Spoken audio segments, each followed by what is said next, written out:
साहब के प्रचार के लिए। उसके साथ साथ मछली शहर है और भदोई है, लालगंज है, जौनपुर है, ऐसे जगह पर मैं जाने वाला हूँ और वहाँ मतलब प्रचार के लिए मैं सम्मिलित होने वाला हूँ। तो मुझे पूरा विश्वास है कि जो 2 फेज का चुनाव रह गया है उसमें भारतीय जनता पार्टी को 35 सीटों में से कम 32 सीटों के ऊपर सीटें मिलेगी, ऐसा मुझे पूरा विश्वास है। और सारे उत्तर प्रदेश में 75 से ज़्यादा सीटें मिलेगी, ऐसा हमारा अनुमान है। राहुल गांधी अपनी सभा के दौरान कह रहे हैं कि खटाखट महिलाओं के खाते में एक लाख रुपए एक बार फिर से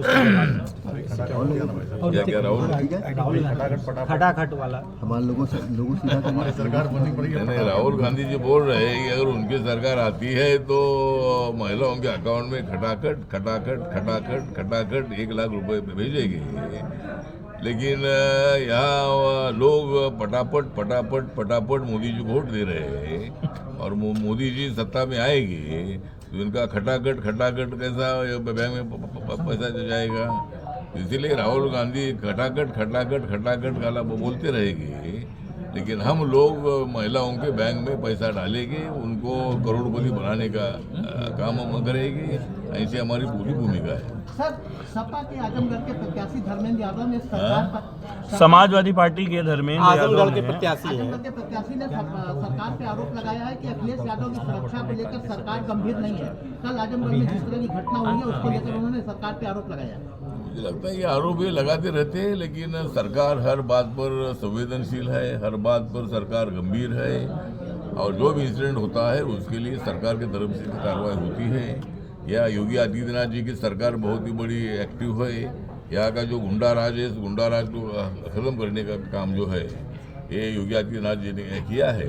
तो कोई घटना अगर घटती है तो वहाँ जिन्होंने मतलब ये काम किया है, गलत काम किया है, उनको कड़ी से कड़ी सजा देने के लिए योगी सरकार और माननीय मोदी जी की सरकार बहुत एक्टिव रहती है। लेकिन सर, एक दूसरा सिक्के का दूसरा पहलू, समाजवादी पार्टी के शिवपाल यादव कल अम्बेडकर नगर में जनसभा कर रहे थे और वहां मंच एक तरफ का गिर गया, बहुत से लोग गिर भी गए, लेकिन शिवपाल ने अपना भाषण नहीं रोका। साइकिल पे बटन दबाइए, लगातार वो यही अपील करते रहे। क्या लगता है संवेदनशील है क्या वो? संवेदनशील है लोगों के लिए? वो बटन दबाओ बोल रहे थे, लेकिन लोगों के मन में है कि भाई हम तुम्हारा बटन नहीं दबाएंगे और इसीलिए उनका जो मंच है वो कोलैप्स हो गया। लेकिन ऐसा नहीं होना चाहिए, मतलब किसी भी पार्टी का मंच ऐसा गिर जाना ये अच्छी बात नहीं है। लेकिन अभी मंच गिर गया है, लेकिन 4 जून को ये गिर जाएगी और हमें बहुत बड़ी सफलता मिलेगी।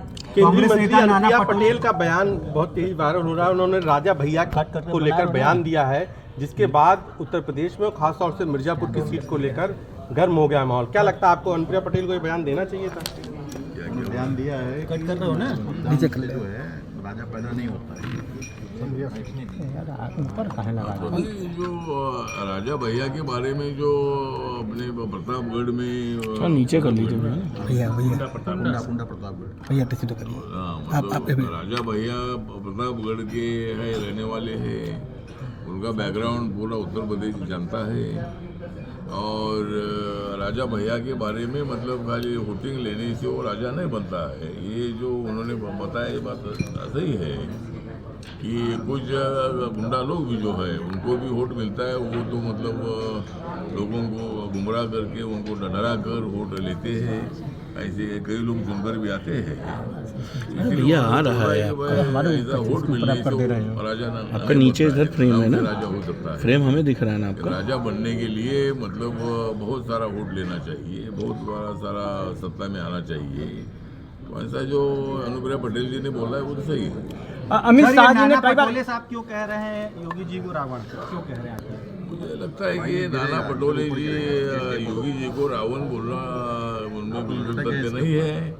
उन्होंने रावण बोलने का कुछ अभी योगी आदित्यनाथ जी महाराष्ट्र में कई सभा में आए थे, उनके सभा का रिस्पांस देखकर कांग्रेस पार्टी डगमगा गई है और इसीलिए मतलब वो योगी जी पर आरोप कर रहे हैं कि भाई ये रावण है, क्योंकि उनको लगता है कि भाई ये रावण है तो रावण लंका से जलाएगा।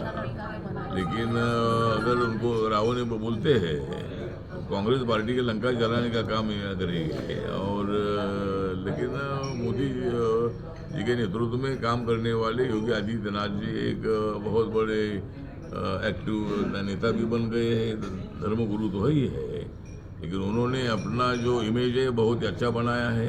उत्तर प्रदेश का गुंडा राज पूरा खत्म करने का काम किया है, तो शायद इसीलिए गुंडों को खत्म करने का काम उन्होंने किया है, इसीलिए इनको उन्होंने रावण बोला है या क्या मुझे मालूम नहीं है, लेकिन योगी जी एक बहुत एक्टिव नेता है। अठावले जी पीओके को लेकर जो बातें चल रही हैं, चुनाव के बाद क्या होगा? 4 जून के बाद क्या होगा? 4 जून के बाद मोदी जी तीसरी बार प्रधानमंत्री बनेंगे, पीओके को लेंगे? पीओके को लेंगे मिलेगी और मतलब एनडीए की सरकार यहाँ अपने देश में आएगी। पीओके का क्या होगा? पीओके का तो जब हमारी सत्ता आएगी तो पीओके हम ताबे में लेंगे। कुछ दिन रहा था देखो, एक ऑटोमेटिकली पीओके हमारे पास आएगा। पीओके के लोग ये बोल रहे हैं कि भाई हमें अभी पाकिस्तान के साथ नहीं रहना है, हमें इंडिया के साथ रहना है, भारत के साथ रहना है, और भारत के साथ रहने के लिए वो तैयार है। तो इसीलिए पाकिस्तान ने चुपचाप मतलब पीओके को हमारे हवाले करना चाहिए। पाकिस्तान ऐसा चुपचाप नहीं हमारे हवाले करेगा, उसके लिए हमको युद्ध छेड़ना पड़ेगा।